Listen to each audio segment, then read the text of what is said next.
ਸਤਿ ਸ਼੍ਰੀ ਅਕਾਲ ਜੀ। ਸਿੱਖ ਚੈਨਲ ਦੇਖ ਰਹੇ ਸਾਰੇ ਦਰਸ਼ਕਾਂ ਦਾ ਸਵਾਗਤ ਹੈ ਸਾਡੇ ਸ਼ੋਅ ਦੇ ਵਿੱਚ, ਜਿਸ ਦਾ ਨਾਮ ਹੈ ਸ਼ਖਸੀਅਤ ਪੰਜਾਬ, ਤੇ ਮੈਂ ਹਾਂ ਜਸਪ੍ਰੀਤ ਸਿੰਘ ਆਸ਼ਕ। ਅੱਜ ਅਸੀਂ ਆਪਣੇ ਸ਼ੋਅ ਦੇ ਵਿੱਚ ਜਿਸ ਨੂੰ ਤੁਹਾਨੂੰ ਮਿਲਾਉਣ ਜਾ ਰਹੇ ਹਾਂ, ਉਹ ਪੰਜਾਬ ਦੀ ਇੱਕ ਸੁਰਮੌਰ ਸ਼ਖਸੀਅਤ ਹੈ, ਜਿਸ ਦਾ ਨਾਮ ਹੈ ਹਰਪ੍ਰੀਤ ਸਿੰਘ ਨਾਜ। ਨਾਜ ਹੋਣੀ ਜਿੱਥੇ ਕਿ ਖੂਬਸੂਰਤ ਪੇਂਟਿੰਗਾਂ ਬਣਾਉਂਦੇ ਨੇ, ਤਸਵੀਰਾਂ ਰਚਦੇ ਨੇ, ਉਸ ਦੇ ਨਾਲ ਨਾਲ ਉਹਨਾਂ ਨੇ ਕਈ ਕਿਤਾਬਾਂ ਵੀ ਲਿਖੀਆਂ ਨੇ। ਆਓ ਪਹਿਲਾਂ ਹਰਪ੍ਰੀਤ ਨਾਜ ਹੋਣਾ ਦਾ ਸਵਾਗਤ ਕਰਦੇ ਹਾਂ, ਫਿਰ ਵਿਸਤਾਰ ਨਾਲ ਗੱਲ। ਸਵਾਗਤ ਹੈ ਜੀ ਨਾਜ ਸਾਹਿਬ। ਸ਼ੁਕਰੀਆ ਜੀ, ਸ਼ੁਕਰੀਆ। ਨਾਜ ਸਾਹਿਬ, ਜਿਸ ਤਰ੍ਹਾਂ ਮੈਂ ਸਟਾਰਟਿੰਗ 'ਚ ਗੱਲ ਕਹੀ ਹੈ ਕਿ ਬੜੀਆਂ ਖੂਬਸੂਰਤ ਤੁਸੀਂ ਤਸਵੀਰਾਂ ਰਚਦੇ ਹੋ, ਜੋ ਕਿ ਅੱਗੇ ਪਿੱਛੇ ਸਾਡੇ ਪਈਆਂ, ਤੁਸੀਂ ਨਜ਼ਰ ਮਾਰ ਕੇ ਦੇਖ ਸਕਦੇ ਹੋ ਕਿ ਕਿੰਨੀਆਂ ਖੂਬਸੂਰਤ ਜਿਹੜੀਆਂ ਤਸਵੀਰਾਂ। ਕਿੱਥੋਂ ਸ਼ੌਂਕ ਪਿਆ ਵੀ ਮੈਂ ਆਰਟਿਸਟ ਹੀ ਬਣਾ, ਕਿਉਂਕਿ ਅੱਜ ਕੱਲ੍ਹ ਤਾਂ ਆਰਟਿਸਟ ਦਾ ਜਿਹੜਾ ਬਾਲਾ ਬੋਲਬਾਲਾ ਵੀ ਨਹੀਂ ਰਿਹਾ, ਨਾ ਇਨਕਮ ਹੈ। ਇਸ ਤਰ੍ਹਾਂ ਜੀ, ਮੈਨੂੰ ਸ਼ੁਰੂ ਤੋਂ ਸਿੱਖ ਇਤਿਹਾਸ ਨਾਲ ਬੜਾ ਪ੍ਰੇਮ ਸੀ, ਅਤੇ ਛੋਟੇ ਹੁੰਦੇ ਮੈਂ ਪਿਤਾ ਜੀ ਤੋਂ ਕਿਸੇ ਵੀ ਛੋਟੇ ਟੁਕੜੇ ਦੇ ਉੱਤੇ ਕੋਈ ਗੁਰੂ ਸਾਹਿਬ ਦੀ ਤਸਵੀਰ ਬਣਵਾ ਲੈਣੀ, ਜੋ ਥੋੜ੍ਹੀ ਬਹੁਤ ਉਹਨਾਂ ਨੂੰ ਆਉਂਦੀ ਸੀ ਬਣਾ ਦੇਣੀ। ਫਿਰ ਦੂਜੀ ਗੱਲ ਇਹ ਹੈ ਵੀ ਸਭ ਦੇ ਵਿੱਚ ਪਰਮਾਤਮਾ ਨੇ ਕਲਾ ਰੱਖੀ ਹੋਈ ਹੈ, ਉਹ ਸਰਬ ਕਲਾ ਸਮਰੱਥ ਹੈ, ਉਹ ਕਲਾ ਦਾ ਭੰਡਾਰ ਹੈ। ਉਸਨੇ ਹਰੇਕ ਕਲਾ ਕਿਸੇ ਨਾਲ ਹਰੇਕ ਆਦਮੀ ਨੂੰ ਕਲਾ ਦਿੱਤੀ ਹੈ। ਹਰੇਕ ਦੇ ਵਿੱਚ ਕੋਈ ਨਾ ਕੋਈ ਗੁਣ, ਕੋਈ ਕਲਾ ਹੁੰਦੀ ਹੈ। ਕੋਈ ਪੇਂਟਿੰਗ ਬਣਾ ਸਕਦਾ ਹੈ, ਕੋਈ ਵਧੀਆ ਲਿਖ ਸਕਦਾ ਹੈ, ਕੋਈ ਵਧੀਆ ਗਾ ਸਕਦਾ ਹੈ, ਕੋਈ ਹੋਰ ਨਹੀਂ ਤਾਂ ਕੋਈ ਮੂੰਹ ਨਾਲ ਢੋਲਕੀ ਵਧੀਆ ਵਜਾ ਸਕਦਾ ਹੈ, ਕੋਈ ਹੋਰ ਮਿਮਿਕਰੀ ਕਰ ਸਕਦਾ ਹੈ। ਇਸ ਤਰ੍ਹਾਂ ਕਲਾ ਸਭ ਦੇ ਵਿੱਚ ਹੈ, ਕਲਾ ਸਰਬ ਵਿਆਪਕ ਹੈ ਜੀ, ਅਤੇ ਇਸ ਨੂੰ ਆਪਣੇ ਪਛਾਣਨ ਦੀ ਜ਼ਰੂਰਤ ਹੁੰਦੀ ਹੈ। ਹੌਲੀ ਹੌਲੀ ਮੈਂ ਇੱਕ ਨੇ ਪਿਤਾ ਜੀ ਤੋਂ ਕਰਦਾ ਕਰਦਾ ਤਾਂ ਮੈਨੂੰ ਥੋੜ੍ਹਾ ਜਿਹਾ ਸ਼ੌਕ ਪੈ ਗਿਆ ਬਣਾਉਣ ਦਾ ਜੀ। ਤਾਂ ਸਕੂਲ ਦੇ ਵਿੱਚ ਫਿਰ ਇਸ ਨੂੰ ਹੋਰ ਉਤਸ਼ਾਹ ਮਿਲਿਆ। ਉਹ ਬੱਚਿਆਂ ਨੇ ਮੇਰੇ ਨਾਲ ਜੋ ਪੜ੍ਹਦੇ ਹੁੰਦੇ ਸਨ, ਉਹਨਾਂ ਨੇ ਕਹਿਣਾ ਮੇਰੀ ਕਾਪੀ ਦੇ ਉੱਤੇ ਸ਼੍ਰੀ ਰਾਮ ਚੰਦਰ ਜੀ ਦੀ, ਸ਼੍ਰੀ ਹਨੂੰਮਾਨ ਜੀ ਦੀ, ਸ਼੍ਰੀ ਗੁਰੂ ਨਾਨਕ ਦੇਵ ਜੀ ਦੀ ਤਸਵੀਰ ਬਣਾ ਦੇ। ਮੈਂ ਉਹ ਥੋੜ੍ਹੀਆਂ ਬਹੁਤੀਆਂ ਬਣਾਉਂਦਾ ਬਣਾਉਂਦਾ ਪਰਮਾਤਮਾ ਨੇ ਕਿਰਪਾ ਕੀਤੀ, ਥੋੜ੍ਹੀ ਜਿਹਾ ਹੋਰ ਵਧੀਆ ਬਣਾਉਣ ਲੱਗ ਗਏ। ਮਤਲਬ ਇੱਕ ਸ਼ੌਂਕ ਹੈ, ਜਿਹੜਾ ਸ਼ੌਂਕ ਸੀ ਉਹ ਪ੍ਰੋਫੈਸ਼ਨ ਵੱਲੋਂ ਵੱਧਦਾ ਗਿਆ ਸੀ, ਕਹਿ ਸਕਦੇ। ਹਾਂਜੀ, ਉਹ ਗੁਰਬਾਣੀ 'ਚ ਹੈ ਜੀ, ਹੰਸਾਂ ਦੇਖ ਤਰੰਦਿਆਂ ਬੱਗਾਂ ਵੀ ਆਇਆ ਚਾਓ। ਜਦੋਂ ਮੈਂ ਪੇਂਟਿੰਗਾਂ ਦੇਖਦਾ ਬੜੇ ਬੜੇ ਚਿੱਤਰਕਾਰਾਂ ਦੀਆਂ ਬਣਾਉਂਦੇ, ਤਾਂ ਮੈਨੂੰ ਵੀ ਇਹ ਲੱਗਦਾ ਕਿ ਮੈਂ ਵੀ ਬਣਾ ਸਕਦਾ ਹਾਂ, ਅਤੇ ਹੌਲੀ ਹੌਲੀ ਫਿਰ ਇਸ ਦੇ ਵੱਲ ਹੱਥ ਅਜਮਾਉਣਾ ਸ਼ੁਰੂ ਕੀਤਾ। ਪਹਿਲਾਂ ਵਾਟਰ ਕਲਰ ਨਾਲ ਬਣਾਈਆਂ, ਸਕੂਲ ਦੇ ਵਿੱਚ ਪਹਿਲਾਂ ਬਣਾਈਆਂ। ਫਿਰ ਇੱਕ ਵਾਰੀ 10ਵੀਂ ਦੇ ਵਿੱਚ ਪੰਜਾਬ ਸਕੂਲ ਸਿੱਖਿਆ ਬੋਰਡ ਦੇ ਵਿੱਚ ਕੰਪੀਟੀਸ਼ਨ ਹੋਇਆ ਸੀਗਾ ਜੀ। ਪਹਿਲਾਂ ਮੈਂ ਜ਼ਿਲ੍ਹੇ ਪੱਧਰ 'ਤੇ ਫਸਟ ਆਇਆ ਜੀ, ਫਿਰ ਉਸ ਤੋਂ ਬਾਅਦ ਪੰਜਾਬ ਪੱਧਰ ਦੇ ਉੱਤੇ ਫਿਰ ਮੈਂ ਉਸ ਦੇ ਵਿੱਚ ਫਸਟ ਆਇਆ ਜੀ। ਮਤਲਬ ਅੱਗੇ ਦੀ ਅੱਗੇ ਇੱਦਾਂ ਹੀ ਵੱਧ ਕੇ ਗਏ। ਫਿਰ ਨਾਜ ਸਾਹਿਬ, ਗੱਲ ਆਉਂਦੀ ਆ ਖੂਬਸੂਰਤ ਤਸਵੀਰਾਂ ਤੁਸੀਂ ਇੰਨੀਆਂ ਕੁ ਬਣਾਉਂਦੇ ਹੋ, ਇੰਨੀ ਗਹਿਰਾਈ ਨਾਲ ਬਣਾਉਂਦੇ ਹੋ। ਫਿਰ ਮਾਡਰਨ ਆਰਟ ਵੀ ਇੱਕ ਜ਼ਰੀਆ ਹੈ ਨਾ ਆਰਟਿਸਟ ਵਾਸਤੇ, ਬੜਾ ਪੈਸਾ ਆਉਂਦਾ ਆ। ਪਰ ਮਾਡਰਨ ਆਰਟ ਛੱਡ ਕੇ ਤੁਸੀਂ ਕੇਵਲ ਅਤੇ ਕੇਵਲ ਸਿੱਖ ਇਤਿਹਾਸ ਵੱਲ ਨੂੰ ਕਿਉਂ ਮੁੜੇ? ਤੁਹਾਨੂੰ ਕੀ ਲੱਗਿਆ ਕਿ ਵਾਕਈ ਸਿੱਖ ਇਤਿਹਾਸ ਹਜੇ ਤੱਕ ਉਸ ਤਰ੍ਹਾਂ ਦਰਸਾਇਆ ਨਹੀਂ ਗਿਆ ਸੀ ਜਿਸ ਤਰ੍ਹਾਂ ਤੁਸੀਂ ਦਰਸਾਉਣਾ ਚਾਹੁੰਦੇ ਸੀ? ਗੱਲ ਇਹ ਹੈ ਜੀ, ਪਰਮਾਤਮਾ ਨੇ, ਅਕਾਲ ਪੁਰਖ ਨੇ ਜਿਹਨੇ ਕਲਾ ਬਖਸ਼ੀ ਹੈ, ਉਸ ਦੀ ਸੇਵਾ ਕਰਨਾ ਹੀ ਆਪਣਾ ਫਰਜ਼ ਬਣਦਾ ਹੈ ਜੀ। ਇਸ ਲਈ ਮੈਂ ਸਿੱਖ ਧਰਮ ਵੱਲ ਆਕਰਸ਼ਿਤ ਸੀਗਾ। ਫਿਰ ਹੌਲੀ ਹੌਲੀ ਮੈਨੂੰ ਪੜ੍ਹਨ ਦਾ ਸ਼ੌਂਕ ਪੈ ਗਿਆ ਜੀ। ਫਿਰ ਮੈਂ ਪੜ੍ਹਦੇ ਪੜ੍ਹਦੇ ਸਿੱਖ ਹਿਸਟਰੀ 'ਚ ਮੈਨੂੰ ਇੰਨਾ ਜ਼ਿਆਦਾ ਫਿਰ ਦਿਮਾਗ ਵਿੱਚ ਚਿੱਤਰ ਬਣਨ ਲੱਗੇ ਬਈ, ਜਿਵੇਂ ਬਾਬਾ ਬੰਦਾ ਸਿੰਘ ਬਹਾਦਰ ਦੀ ਮੈਂ ਇੱਕ ਵਾਰੀ ਗਿਆਨੀ ਗਿਆਨ ਸਿੰਘ ਦਾ ਪੜ੍ਹਿਆ, ਚੱਪੜ ਚਿੜੀ ਦੇ ਮੈਦਾਨ ਦਾ ਦ੍ਰਿਸ਼, ਤਾਂ ਮੇਰੇ ਦਿਮਾਗ ਵਿੱਚ ਤਸਵੀਰਾਂ ਬਣਨੀਆਂ ਸ਼ੁਰੂ ਹੋ ਗਈਆਂ ਜੀ। ਉਸ ਤੋਂ ਬਾਅਦ ਫਿਰ ਲਗਾਤਾਰ ਇਸ ਵਾਰ ਵੱਧਦੇ ਗਏ ਜੀ। ਲਗਾਤਾਰ ਸਾਰੇ ਸਿੱਖ ਸਰੋਤ ਪੜ੍ਹੇ ਜੀ। ਸਰੋਤਾਂ ਤੋਂ ਬਾਅਦ ਫਿਰ ਮੈਂ ਗੁਰੂ ਸਾਹਿਬ ਦੇ ਇਹ ਕੋਸ਼ਿਸ਼ ਹੁੰਦੀ ਵੀ ਗੁਰੂ ਸਾਹਿਬ ਦੇ ਚਿੱਤਰ ਮੌਲਿਕ ਤੌਰ 'ਤੇ ਚਿੱਤਰੇ ਜਾਣ, ਨਾ ਕਿ ਨਕਲ ਨਾਲ ਬਣਾਏ ਜਾਣ। ਇਸ ਲਈ ਮੈਂ ਗੁਰੂ ਸਾਹਿਬ ਦੇ ਪੁਰਾਣੇ ਮਨੀਏਚਰ ਇਕੱਠੇ ਕੀਤੇ। ਮਨੀਏਚਰ ਇਕੱਠੇ ਕਰਨ ਤੋਂ ਬਾਅਦ ਫਿਰ ਮੈਂ ਉਹਨਾਂ ਨੂੰ ਗੁਰੂ ਸਾਹਿਬ ਦੇ ਚਿਹਰੇ ਮੋਹਰੇ ਦੇਖਣ ਦੀ ਕੋਸ਼ਿਸ਼ ਕੀਤੀ। ਉਹਨਾਂ ਦੇ ਸ਼ਸਤਰ ਵਸਤਰ ਇਕੱਠੇ ਕੀਤੇ। ਉਹ ਸ਼ਸਤਰ ਵਸਤਰ ਇਕੱਠੇ ਕੀਤੇ ਤਾਂ ਗੁਰੂ ਸਾਹਿਬ ਦੀਆਂ ਨਿਸ਼ਾਨੀਆਂ ਦੀ ਜਦੋਂ ਕਾਫੀ ਗਿਣਤੀ ਮੇਰੇ ਪਾਸ ਹੋ ਗਈ ਚਿੱਤਰਾਂ ਦੀ, ਤਾਂ ਮੈਂ ਉਹਨਾਂ ਨੂੰ ਉਹਨਾਂ ਦੇ ਪ੍ਰਸੰਗ ਲੱਭਣੇ ਸ਼ੁਰੂ ਕੀਤੇ ਕਿ ਗੁਰੂ ਸਾਹਿਬ ਨੂੰ ਕਦੋਂ, ਕਿੱਥੋਂ, ਕਿਹਨੂੰ ਇਹ ਤਸਵੀਰ ਦਿੱਤੀ ਗਈ, ਤਾਂ ਕਿ ਇਹ ਪ੍ਰਮਾਣਿਕ ਬਣ ਸਕਣ ਚੀਜ਼ਾਂ। ਇਸ ਕਰਦੇ ਕਰਦੇ ਇਸ ਤਰ੍ਹਾਂ ਨਾਲ ਇੱਕ ਕਿਤਾਬ ਦੇ ਰੂਪ ਵਿੱਚ ਖਰੜਾ ਤਿਆਰ ਹੋ ਗਿਆ, ਜੋ ਮੈਂ ਹੁਣੇ ਪਿੱਛੇ ਜਿਹੇ ਪ੍ਰਕਾਸ਼ਿਤ ਕਰਵਾਇਆ ਹੈ। ਲਾਹੌਰ ਬੁੱਕ ਸ਼ਾਪ ਵਾਲਿਆਂ ਨੇ ਪ੍ਰਕਾਸ਼ਿਤ ਕੀਤਾ ਹੈ, ਜਿਸ ਦਾ ਨਾਮ ਹੈ ਇਤਿਹਾਸਿਕ ਸਿੱਖ ਨਿਸ਼ਾਨੀਆਂ। ਬਿਲਕੁਲ, ਜਿਸ ਤਰ੍ਹਾਂ ਤੁਹਾਡੀਆਂ ਜਿਹੜੀਆਂ ਤਸਵੀਰਾਂ ਤੁਸੀਂ ਇਹ ਬਣਾਉਂਦੇ ਗਏ ਹੋ, ਉਸ ਦੇ ਨਾਲ ਇੱਕ ਡਿਫਰੈਂਟ ਜਿਹੜੀ ਗੱਲ ਤੁਹਾਡੇ 'ਚ ਨਜ਼ਰ ਆਉਂਦੀ ਆ, ਉਹ ਹੈ ਕਿ ਪੜ੍ਹ ਕੇ ਜਿਹੜਾ ਇੱਕ ਹਿਸਟਰੀ ਪੜ੍ਹ ਕੇ ਚਿੱਤਰ ਕ੍ਰੀਏਟ ਕਰਨਾ। ਕਿਉਂਕਿ ਅਸੀਂ ਅਕਸਰ ਦੇਖਦੇ ਹਾਂ ਵੀ ਕਾਪੀਆਂ ਹੁੰਦੀਆਂ ਨੇ, ਜਾਂ ਗੁਰੂ ਸਾਹਿਬਾਨਾਂ ਨੂੰ ਬੜਾ ਇੱਕ ਅਜੀਬ ਜਿਹੇ ਢੰਗ ਨਾਲ ਪੇਸ਼ ਕੀਤਾ ਹੁੰਦਾ ਹੈ ਨਾ, ਬੜੇ ਗਹਿਣੇ ਪਾਏ ਹੁੰਦੇ ਆ, ਕਦੇ ਕੀ ਦਿਖਾਇਆ। ਪਰ ਤੁਹਾਡੀ ਇਹ ਤਸਵੀਰਾਂ 'ਚ ਬੜੀ ਸਾਦਗੀ ਨਜ਼ਰ ਆਉਂਦੀ ਹੈ। ਕੀ ਇਹ ਪੜ੍ਹ ਕੇ ਚਿੱਤਰ ਬਣਾਏ ਦਾ ਹੀ ਕਾਰਨ ਹੈ, ਜਾਂ ਕੁਛ ਹੋਰ ਵੱਡਾ ਕਾਰਨ ਹੈ? ਇਹੀ ਹੈ ਜੀ, ਮੈਂ ਚਾਹੁੰਦਾ ਸੀਗਾ ਵੀ ਮੌਲਿਕ ਤਰ੍ਹਾਂ ਨਾਲ ਚਿੱਤਰ ਬਣਾਏ ਜਾਣ, ਅਤੇ ਇਸ ਲਈ ਮੈंने ਜਿਵੇਂ ਤੁਹਾਨੂੰ ਦੱਸਿਆ ਕਿ ਮੈਂ ਅੱਜ ਗੁਰੂ ਸਾਹਿਬ ਦੇ ਚੋਲੇ ਦੇਖੇ, ਹੋਰ ਇੱਕ ਪੜ੍ਹਿਆ ਉਹ ਗੁਰੂ ਸਾਹਿਬ ਬਾਰੇ, ਤਾਂ ਉਸ ਦੇ ਵਿੱਚ ਇਹੀ ਸਾਹਮਣੇ ਆਇਆ ਕਿ ਵੀ ਗੁਰੂ ਸਾਹਿਬ ਸਾਦੇ ਚੋਲੇ ਪਹਿਨਦੇ ਸਨ। ਕਲਗੀ ਵਗੈਰਾ ਜੋ ਲਗਾਉਂਦੇ ਸੀ, ਉਹ ਇੱਕ ਪ੍ਰਤੀਕ ਦੇ ਰੂਪ ਵਜੋਂ ਲਾਉਂਦੇ ਸੀਗੇ। ਉਸ ਸਮੇਂ ਕਿਸੇ ਵੀ ਤੁਸੀਂ ਚੋਲੇ ਤੇ ਗੁਰੂ ਸਾਹਿਬ ਦੇ ਮਤਲਬ ਚੋਲੇ ਤੇ ਕਢਾਈ ਵਗੈਰਾ ਨਹੀਂ ਸੋਨੇ ਦੀ ਦੇਖੋਗੇ। ਹਾਂ ਕਿਤੇ ਹੋਈ ਕੋਈ ਕਿਸੇ ਤੇ ਥੋੜਾ ਬਹੁਤ ਲੱਗਿਆ ਹੋਇਆ, ਕਿਤੇ ਵੈਸੇ ਚੋਲਿਆਂ ਤੇ ਨਹੀਂ ਹੈ, ਕੋਈ ਕਮਰ ਕਸਾ ਵਗੈਰਾ ਹੋਇਆ, ਉਹ ਸੁਨਹਿਰੀ ਜ਼ਰੂਰ ਹੈਗੇ। ਮੈਂ ਓਕਣੇ ਬਣਾਉਣ ਦੀ ਕੋਸ਼ਿਸ਼ ਕਰਦਾ ਹਾਂ ਜੀ। ਮਤਲਬ ਪੜ੍ਹ ਕੇ ਹਿਸਟਰੀ ਕ੍ਰੀਏਟ ਕਰਦੇ ਹੋ। ਪੜ੍ਹਦੇ ਨਾਲ ਨਾਲ ਜਿਵੇਂ ਤੁਸੀਂ ਦੱਸਿਆ ਵੀ ਤੁਸੀਂ ਖੋਜ ਵੀ ਇਹਨਾਂ ਨੂੰ ਕਰਦੇ ਰਹੇ ਹੋ, ਅਤੇ ਕੁਝ ਕਿਤਾਬਾਂ ਵੀ ਜਿਹੜੀਆਂ ਤੁਹਾਡੀਆਂ ਆਈਆਂ ਜਾਂ ਤੁਸੀਂ ਲਿਖੀਆਂ ਨੇ, ਜਿਹੜੀਆਂ ਗੁਰੂ ਸਾਹਿਬ ਦੀਆਂ ਚਾਹੇ ਨਿਸ਼ਾਨੀਆਂ ਨੂੰ ਲੈ ਕੇ ਗਈ ਹੈ, ਚਾਹੇ ਸਿੱਖ ਹਿਸਟਰੀ ਨੂੰ ਲੈ ਕੇ ਕੁਛ ਗਈ, ਉਹ ਕਿਹੜੀਆਂ ਕਿਹੜੀਆਂ ਨੇ ਅਤੇ ਕੀ ਕੀ ਖਾਸ ਹੈ? ਮੈਂ ਜੀ ਜਦੋਂ ਗੁਰੂ ਸਾਹਿਬ ਦੀਆਂ ਪੇਂਟਿੰਗਾਂ ਦੇ ਕਾਰਨ ਪੜ੍ਹਨਾ ਸ਼ੁਰੂ ਕੀਤਾ ਇਤਿਹਾਸ, ਤਾਂ ਮੈਂ ਇਤਿਹਾਸ ਪੜ੍ਹਦੇ ਪੜ੍ਹਦੇ ਫਿਰ ਸੂਝ ਆਈ ਕਿ ਕਈ ਗੱਲਾਂ ਹਨ ਜੋ ਇਤਿਹਾਸ ਸਿੱਖ ਇਤਿਹਾਸ ਵਿੱਚ ਹਾਲੇ ਤੱਕ ਸਹੀ ਤਰ੍ਹਾਂ ਨਾਲ ਪੇਸ਼ ਨਹੀਂ ਕੀਤੀਆਂ ਗਈਆਂ। ਇਸ ਲਈ ਮੈਂ ਕਰਨ ਦੀ ਕੋਸ਼ਿਸ਼ ਕੀਤੀ ਕਿ ਗੁਰੂ ਸਾਹਿਬ ਦੇ ਉਰੇ ਜਿਵੇਂ ਇੱਕ ਮੇਰੀ ਬੁੱਕ ਸਰਹੰਦ ਦੇ ਉੱਤੇ ਤਿਆਰ ਹੋਈ ਹੈ ਜੀ, ਛੋਟੇ ਸਾਹਿਬਜ਼ਾਦਿਆਂ ਦੇ ਉੱਤੇ ਨਾ ਮੈਂ ਕੀਤਾ ਕਿ ਗੁਰੂ ਸਾਹਿਬ ਦੇ ਸਾਹਿਬਜ਼ਾਦਿਆਂ ਦੀ ਸ਼ਹੀਦੀ ਕਿਵੇਂ ਹੋਈ। ਮੈਂ ਇਹਦੇ ਬਾਰੇ ਪਹਿਲਾਂ ਫਿਰ ਉਹ ਇਕੱਠਾ ਕੀਤਾ ਕਿ ਗੁਰੂ ਸਾਹਿਬ ਦੀ ਸ਼ਹੀਦੀ ਸਰਹੰਦ ਵਿੱਚ ਕਿਵੇਂ ਵਾਪਰੀ, ਅਤੇ ਉਸ ਤੋਂ ਬਾਅਦ ਉਹ ਸਰਹੰਦ ਕਿਵੇਂ ਉਰੇ ਹੋਂਦ ਵਿੱਚ ਆਈ, ਅਤੇ ਸਰਹੰਦ ਸਿੱਖਾਂ ਨੇ ਕਿਵੇਂ ਉਜਾੜੀ। ਇਹਨੂੰ ਇੱਕ ਪੁਸਤਕ ਦੇ ਰੂਪ ਵਿੱਚ ਹੁਣ ਮਾਤਾ ਗੁਜਰੀ ਕਾਲਜ ਵੱਲੋਂ ਪ੍ਰਕਾਸ਼ਿਤ ਕੀਤਾ ਗਿਆ, ਜਿਸ ਨੂੰ ਸਿੱਖ ਜਗਤ ਵੱਲੋਂ ਬਹੁਤ ਜ਼ਿਆਦਾ ਸਰਾਹਿਆ ਗਿਆ ਹੈ ਜੀ। ਬਿਲਕੁਲ। ਇਸ ਦੇ ਨਾਲ ਨਾਲ ਕੁਝ ਆਰਟ ਜਿਹੜੀਆਂ ਬੁੱਕਸ ਨੇ, ਅਸੀਂ ਕਹਿ ਸਕਦੇ ਹਾਂ ਆਰਟ ਬੁੱਕਸ ਬਾਰੇ ਵੀ ਬਹੁਤ ਘੱਟ ਲੋਕਾਂ ਨੂੰ ਪਤਾ ਹੁੰਦਾ ਵੀ ਜਿਸ ਤਰ੍ਹਾਂ ਜਿਹਦੇ ਵਿੱਚ ਚਿੱਤਰਾਂ ਨਾਲ ਤੁਸੀਂ ਵਰਣਨ ਕੀਤਾ ਇਤਿਹਾਸ ਨੂੰ, ਹੈ ਨਾ, ਉਹ ਕਿਹੜੀਆਂ ਕਿਹੜੀਆਂ ਬੁੱਕਸ ਨੇ? ਫਿਰ ਮੇਰੇ ਦਿਮਾਗ ਵਿੱਚ ਆਇਆ ਕਿ ਪਿੱਛੇ ਜਦੋਂ ਸ਼੍ਰੀ ਖਾਲਸੇ ਦਾ 300 ਸਾਲਾ ਅਨੰਦਪੁਰ ਸਾਹਿਬ ਵਿਖੇ ਮਨਾਇਆ ਗਿਆ, ਤਾਂ ਉਸ ਸਮੇਂ ਮੇਰੇ ਵੀ ਮਨ 'ਚ ਉਤਸ਼ਾਹ ਸੀ ਵੀ ਸਿੱਖਾਂ ਲਈ ਕੁਛ ਨਾ ਕੁਛ ਬਣਾਇਆ ਜਾਵੇ ਜੀ। ਤਾਂ ਮੈਂ ਅਨੰਦਪੁਰ ਸਾਹਿਬ ਦੀ ਕਹਾਣੀ ਪੂਰੀ ਚਿੱਤਰਨੀ ਸ਼ੁਰੂ ਕੀਤੀ, ਜਿਹਨੂੰ ਕਈ ਸਾਲ ਲੱਗ ਗਏ ਪੂਰੀ ਹੋਣ ਨੂੰ। ਉਸ ਦੇ ਵਿੱਚ ਮੈਂ ਗੁਰੂ ਸਾਹਿਬ ਦੇ ਅਨੰਦਪੁਰ ਸਾਹਿਬ ਵਸਾਉਣ ਤੋਂ ਲੈ ਕਰ ਛੱਡਣ ਤੱਕ ਦੇ 40 ਦੇ ਕਰੀਬ ਵਾਟਰ ਕਲਰ ਦੇ ਵਿੱਚ ਪੇਂਟਿੰਗਾਂ ਬਣਾਈਆਂ ਹਨ। ਉਹ ਹੁਣ ਕਲਚਰ ਡਿਪਾਰਟਮੈਂਟ ਵੱਲੋਂ, ਪੰਜਾਬ ਸਰਕਾਰ ਦੇ ਕਲਚਰ ਅਤੇ ਟੂਰਿਜ਼ਮ ਡਿਪਾਰਟਮੈਂਟ ਵੱਲੋਂ ਪ੍ਰਕਾਸ਼ਿਤ ਹੋ ਚੁੱਕੀ ਹੈ ਜੀ।